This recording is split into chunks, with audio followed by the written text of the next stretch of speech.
Gloire à Yeshua.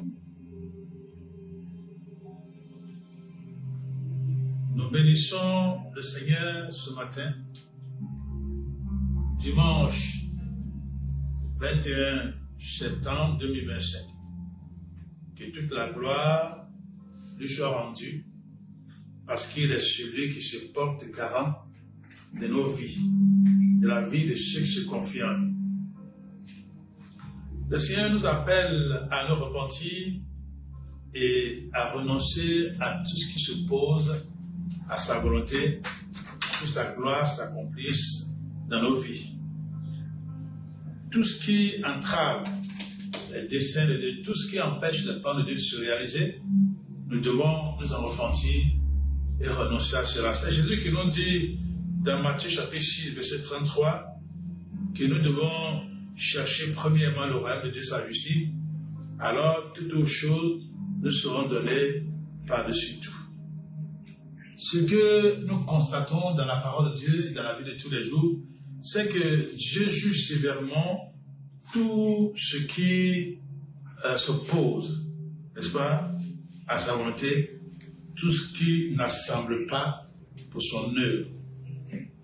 C'est Jésus qui dit dans Matthieu chapitre 12, verset 30, nous allons lire ce passage dans la version parole vivante, Matthieu le chapitre 12 et le verset 30, Matthieu 12, 30, il est dit, celui qui n'est pas pour moi est contre moi, et celui qui ne se joint pas à moi pour rassembler disperse. Celui qui n'est pas pour moi est contre moi, et celui qui ne se joint pas à moi pour rassembler disperse. Nous prenons Marc, le chapitre 9 et le verset 40. Dans Marc 9, 40, il est écrit, celui qui n'est pas contre nous est pour nous. Celui qui n'est pas contre nous est pour nous. Mais celui qui n'assemble pas avec Jésus, pour la gloire de Dieu, il est opposé à Jésus. Je disais que ce qui n'est pas conforme à la volonté de Dieu, quand nous décidons de l'accomplir, nous sommes en rébellion avec Dieu et nous sommes dans la révolte. Et Dieu n'aime pas cela. Nous allons lire pour cela Exode, le chapitre 7 et le verset 13. Exode, chapitre 7 et le verset 13. Il est écrit dans Exode, chapitre 7, verset 13, le cœur de Pharaon s'endurcit et il n'écouta pas Moïse et Aaron. Le cœur de Pharaon s'endurcit et il n'écouta pas Moïse et Aaron.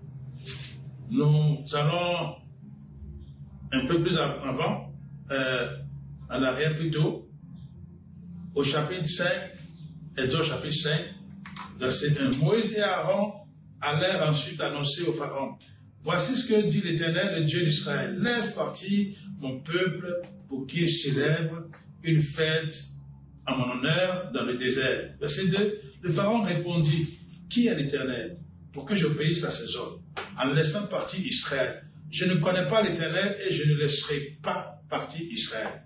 Verset 3, il dit, le Dieu des Hébreux s'est présenté à nous. Permets-nous de faire 3 journées de marche dans le désert pour offrir des sacrifices à l'Éternel notre Dieu, afin qu'il ne nous frappe pas de la peste ou de l'épée. Verset 4, le roi d'Égypte leur dit, Moïse et Aaron, pourquoi détournez-vous le peuple de son travail, retournez à vos corvées? Verset 5, le Pharaon ajouta, ce peuple est maintenant nombreux dans le pays et vous lui feriez interrompre ses corvées. Voilà quelqu'un qui utilisait le peuple d'Israël comme sa main-d'œuvre et son économie en dépendait. Et lorsque le Dieu qui s'était révélé à Abraham, à Jacob, à Isaac, avant lui, puisque Isaac était le père de Jacob, demande que la nation qu'il était en train de constituer, la nation qui s'est constituée et qui est devenue Israël, et qu'il appelle ses bien-aimés, ses adorateurs, Dieu demande que Pharaon, qui les tenait en esclavage, leur donne seulement le temps de passer 3 journées de marche dans le désert en vue de l'adorer et de le louer. Et Pharaon a opposé un niet. C'est ce que nous dit le verset 13, pardon. Exode, chapitre 7, verset 13. Le cœur de Pharaon s'endurcit et n'écouta pas Moïse et Aaron. Cela se passa comme l'Éternel l'avait dit. Vous l'avez deviné, le sujet de ce matin est le suivant, le syndrome de Pharaon. Le syndrome de Pharaon. Le comportement de Pharaon, l'endurcissement de Pharaon. Parce qu'ici, ce que nous voyons, ce que nous découvrons ensemble, c'est son endurcissement. Alors, il y a des gens qui le savent déjà, et l'endurcissement de Pharaon. L'endurcissement, c'est simplement le refus de faire la volonté de Dieu. Le refus de faire la volonté de Dieu. Pharaon a bloqué les enfants d'Israël. Il ne voulait pas qu'ils adorent leur Dieu, qu'ils aillent offrir des sacrifices en honneur de leur Dieu. Et toute action qui entrave, qui bloque le développement, l'épanouissement de l'homme de Dieu, Dieu la juge et il punit, il châtie ceux qui en sont les exécutants. Je vais me répéter. Tous ceux qui empêchent la gloire de Dieu de se manifester à travers ses enfants, Dieu châtie ce peuple. Nous avons beaucoup d'exemples dans la Bible. Nous avons beaucoup d'exemples dans la Bible. On voit par exemple Abraham, dans le cas d'Abraham et de Lot. Lot habitait une contrée où les gens faisaient n'importe quoi. Ils se rebellaient contre Dieu. Ils faisaient ce qu'ils voulaient. Ils étaient armés comme des soldats pour combattre Dieu. Et Dieu a beau les avertir, ils ne voulaient rien savoir. Jusqu'à ce qu'il détruise Sodome et Gomorrhe. Et qu'il fasse sortir Lot qui était troublé. Lot était troublé par les agissements. Et Dieu l'a fait sortir avec sa famille. Mais avant Abraham et Lot, nous voyons aussi qu'il a eu un cas de... Abraham et Lot, vous pouvez lire Genèse chapitre 18 et chapitre 19. Nous avons eu aussi le cas de Noé. Vous vous rappelez, Noé, cet homme à qui Dieu a dit de construire une arche parce qu'il allait juger l'humanité. Pourquoi Dieu voulait juger l'humanité? Parce qu'au temps de Noé, il y avait des gens qui entravaient son œuvre, qui empêchaient la justice de Dieu de se réaliser, qui empêchaient ceux qui voulaient obéir à Dieu de le faire, qui empêchaient ceux qui voulaient obéir à Dieu de l'aimer. Ainsi, tous ceux qui ne voulaient pas de cette nation, que cette nation soit épanouie et qui allaient contre la volonté de Dieu, qui chaque jour détruisait, Dieu les jugeait. Le déluge était un jugement pour l'humanité. Il a dit que Dieu était découragé d'avoir créé l'homme. Et ainsi, il a fait venir le déluge pour emporter tout ce qui vivait. Donc, toute personne morale ou physique s'oppose à l'œuvre de Dieu se constitue en ennemi de Dieu. Toute personne physique ou morale qui s'oppose à l'œuvre de Dieu devient ennemi de Dieu. Rome avait passé son temps à persécuter l'église naissante. Et Dieu a anéanti le royaume romain qui était à son apogée. Ils ont dégringolé la pente. C'est ce que Dieu fait à toute personne morale ou physique qui s'oppose à son œuvre. Le plus important pour Dieu, c'est la réalisation de son règne et l'exécution de la justice, c'est-à-dire de sa volonté. Exercer le bien, exercer la miséricorde. C'est ce que Dieu nous dit dans ce que nous avons lu déjà. Nous allons le relire. Je ne sais pas si on a tout lu dans 1 Timothée, le chapitre 2. Nous allons lire 1 Timothée chapitre 2 et nous connecterons là la volonté de Dieu. 1 Timothée chapitre 2, On n'a pas encore lu, c'est vrai. Verset 1. Voici à présent quelques recommandations. Je demande en tout premier lieu que l'on prie, que ce soit des prières d'adoration, des requêtes ou des actions de grâce, qu'on intercède pour tous les hommes. Verset 2. Sans oublier les chefs politiques, tous ceux qui sont au pouvoir et détiennent l'autorité, afin que nous puissions mener une vie paisible et tranquille, loin des agitations, étant libres de servir Dieu conformément à sa volonté, en toute dignité et honorabilité. Verset 3. Une telle prière est bonne et utile au salut des autres. Elle plaît à Dieu notre Sauveur. Verset 4. Car Dieu veut que tous les hommes soient sauvés et parviennent à une parfaite connaissance de la vérité.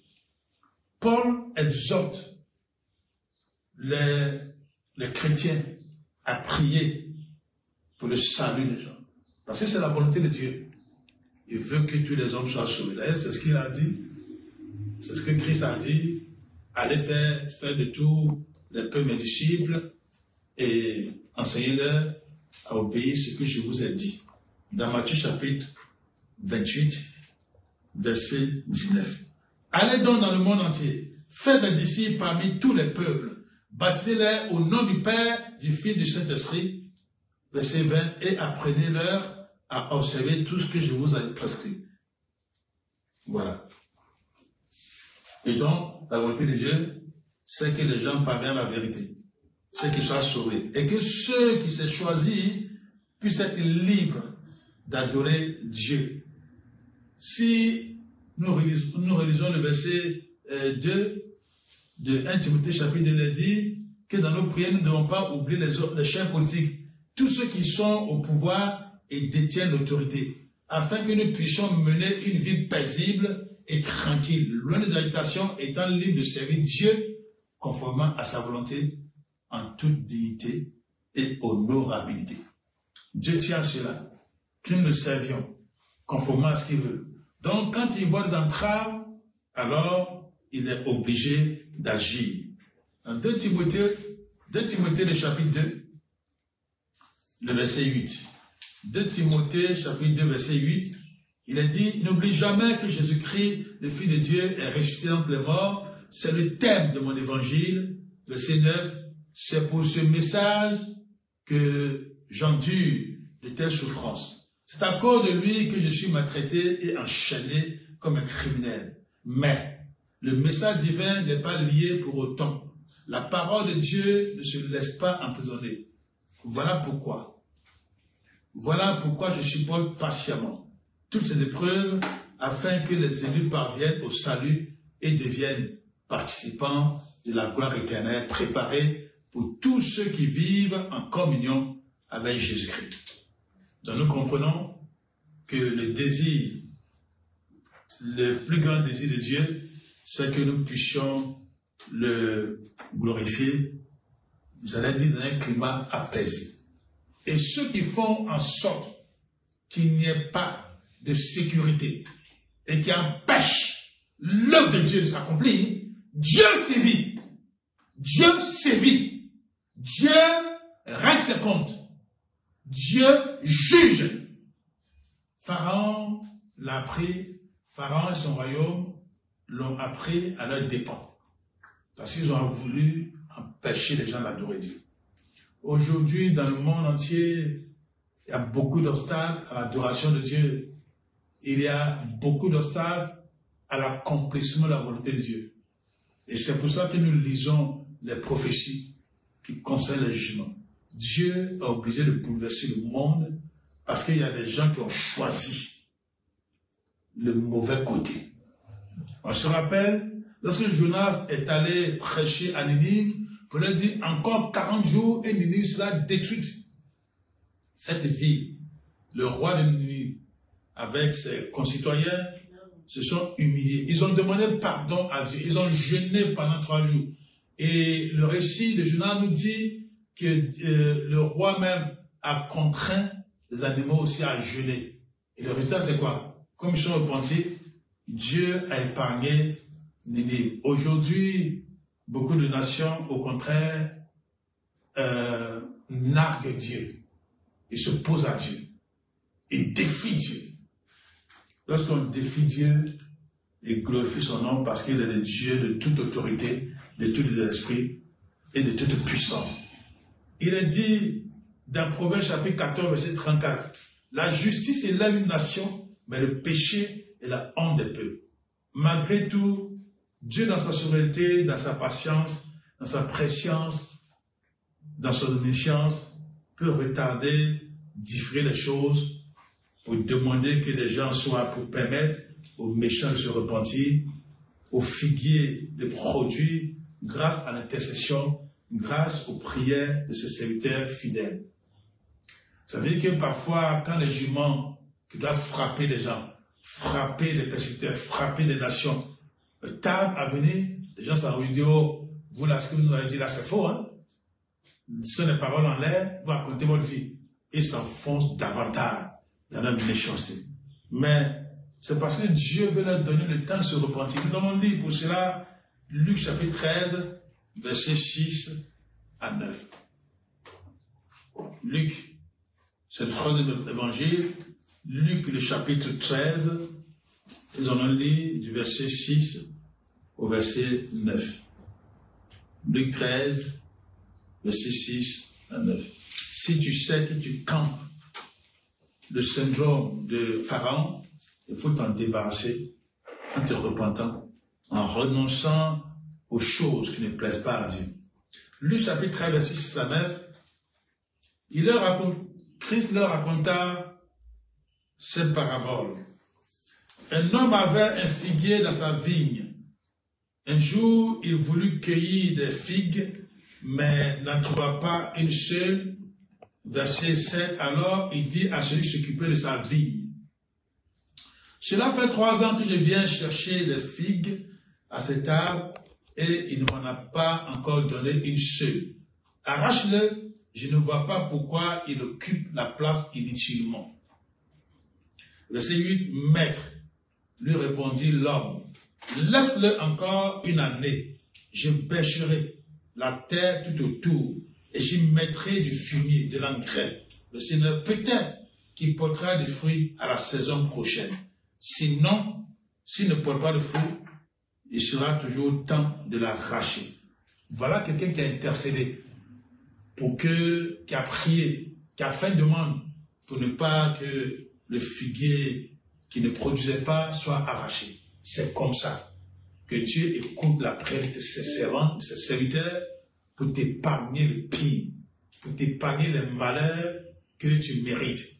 Nous allons lire encore un dernier passage sur ce sujet-là. 2 Pierre, le chapitre 3, 2 Pierre, le chapitre 3, du verset 8 au verset 10. 2 Pierre, chapitre 3, verset 8 à 10. Il est dit dans 2 Pierre, chapitre 3, le verset 8, « Mais bien aimés, vous ne devez pas perdre de vue que pour le Seigneur, un jour est comme 1000 ans, et 1000 ans sont comme un jour. » Verset 9, « Le Seigneur n'est pas en retard pour accomplir sa promesse, comme certains se l'imaginent. Il est seulement très patient à votre égard, car il ne veut pas qu'un seul périsse. Il voudrait au contraire que tous parviennent à la repentance et à la conversion. Verset 10, « Mais le jour du Seigneur viendra. Il viendra de façon aussi soudaine et inattendue qu'un voleur. En ce jour-là, les cieux exploseront avec un fracas terrifiant. Les éléments se désintégreront dans une déflagration universelle et la terre périra dans cet incendie avec tout ce qu'elle renferme. » Donc, ceux qui se moquent, ça veut dire quand ils se sentent épargnés, ils se moquent. Mais vous ne savez pas qu'il y a des gens qui intercèdent. Il y a des gens qui, voulant obéir à la parole de Dieu, intercèdent. 1 Timothée, chapitre 2, verset 1 à 4 et verset 8. Ils intercèdent en faveur des humains. Ils ne veulent pas que les gens soient châtiés par le Seigneur. Et c'est pour cela qu'ils prient demande à Dieu d'avoir pitié. Comme cet homme, celui qui s'occupait du figuier, dans Luc 13, verset 6 à 9. Il faut que tu remercies Dieu de ce qu'il pourvoit à ton salut, de ce qu'il interpelle ses serviteurs pour qu'ils puissent prier en ta faveur. Donc, sache que tu es en souci. Sache que tu es en souci. Et le temps que Dieu te donne, c'est pour que tu puisses renoncer à ton abomination, à ta rébellion, à ta révolte.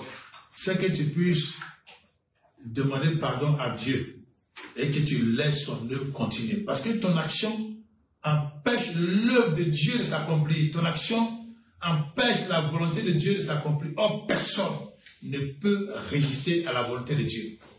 Et il agit comme il agit à l'égard de Pharaon.